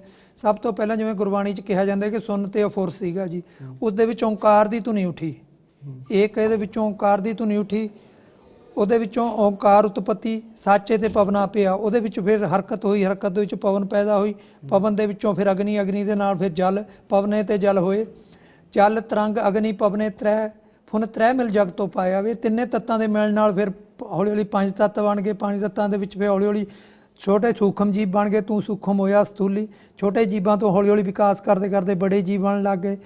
ਉਹਨਾਂ ਦੇ ਵਿੱਚ ਉਹਨਾਂ ਨੇ ਆਪਣੇ ਹੌਲੀ ਹੌਲੀ ਹੱਥ ਪੈਰ ਵਿਕਸਿਤ ਕੀਤੇ, ਇਹ ਹੌਲੀ ਹੌਲੀ ਬਾਹਰ ਨਿਕਲਣ ਲੱਗ ਗਏ ਜੀ, ਕੁਝ ਕਛੂਏ ਦੇ ਰੂਪ 'ਚ, ਕੁਝ ਮਗਰਮੱਛ ਦੇ ਰੂਪ 'ਚ ਵਿੱਚ, ਨਾਲ ਨਾਲ ਬਨਸਪਤੀ ਦੇ ਵੀ ਛੋਟੀ ਬਨਸਪਤੀ ਫਿਰ ਹੌਲੀ ਹੌਲੀ ਬੜੀ ਹੁੰਦੀ ਹੁੰਦੀ ਬਾਹਰ ਬਨਸਪਤੀ ਦਾ ਉਤਪਤੀ ਵਿਕਾਸ ਦਿਖਾਇਆ। ਉਸ ਤੋਂ ਬਾਅਦ ਇਹਨਾਂ ਨੇ ਹੌਲੀ ਹੌਲੀ ਆਪਣੇ ਹੱਥ ਪੈਰ ਵਿਕਸਿਤ ਕਰ ਲਏ, ਕੁਝ ਜੂਨਾਂ ਨੇ ਆਪਣੇ ਜਿਵੇਂ ਜਿਵੇਂ ਉਹ ਵਰਤਦੇ ਗਏ ਉਸ ਹਿਸਾਬ ਨਾਲ ਉਹਨਾਂ ਦੇ ਕੁਛ ਦੇ ਫੰਗ ਵਿਕਸਿਤ ਹੋ ਗਏ, ਕੁਛ ਨੇ ਹੱਥ ਵਿਕਸਿਤ ਕਰ ਲਏ, ਚਿਰੰਕਾਲੇ ਦੇ ਸੰਜਰੀਆ ਵਿਕਾਸ ਕਰਦਾ ਕਰਦਾ ਹੌਲੀ ਹੌਲੀ ਕਈ ਜਨਮ ਗਜ ਮੀਨ ਕਰੰਗਾ, ਹੌਲੀ ਹੌਲੀ ਮਨੁੱਖ ਸ਼ਿਕਾਰ ਕਰਦਾ ਕਰਦਾ ਵਿਕਾਸ ਦੀ ਅਵਸਥਾ 'ਚ ਪ੍ਰਾਪਤ ਹੋਇਆ। ਪਹਿਲਾਂ ਇੱਥੋਂ ਅਸੀਂ ਗੱਲ ਕਰੀਏ ਕਿ ਪੂਰਾ ਇੱਕ ਆਦੀ ਮਾਨਵ ਤੋਂ ਹੌਲੀ ਹੌਲੀ ਪੂਰੇ ਮਾਨਵ ਦੇ ਰੂਪ 'ਚ ਆ ਗਿਆ ਤੇ ਫਿਰ ਆਪਣੇ ਰੋਟੀ ਪਾਣੀ ਦਾ ਹੀਲਾ ਕਰਨਾ ਵੀ ਸ਼ੁਰੂ ਕਰ ਦਿੱਤਾ। ਹਾਂਜੀ, ਮੈਂ ਇਹਦੇ ਵਿੱਚ ਡਾਰਵਿਨ ਦਾ ਵਿਕਾਸ ਜਾਂ ਵਿਗਿਆਨਕ ਢੰਗ ਦੇ ਨਾਲ ਗੁਰਬਾਣੀ ਨੂੰ ਨਾਲ ਇੱਕ ਸੁਰ ਕਰਨ ਦੀ ਕੋਸ਼ਿਸ਼ ਕੀਤੀ ਹੈ ਜੀ।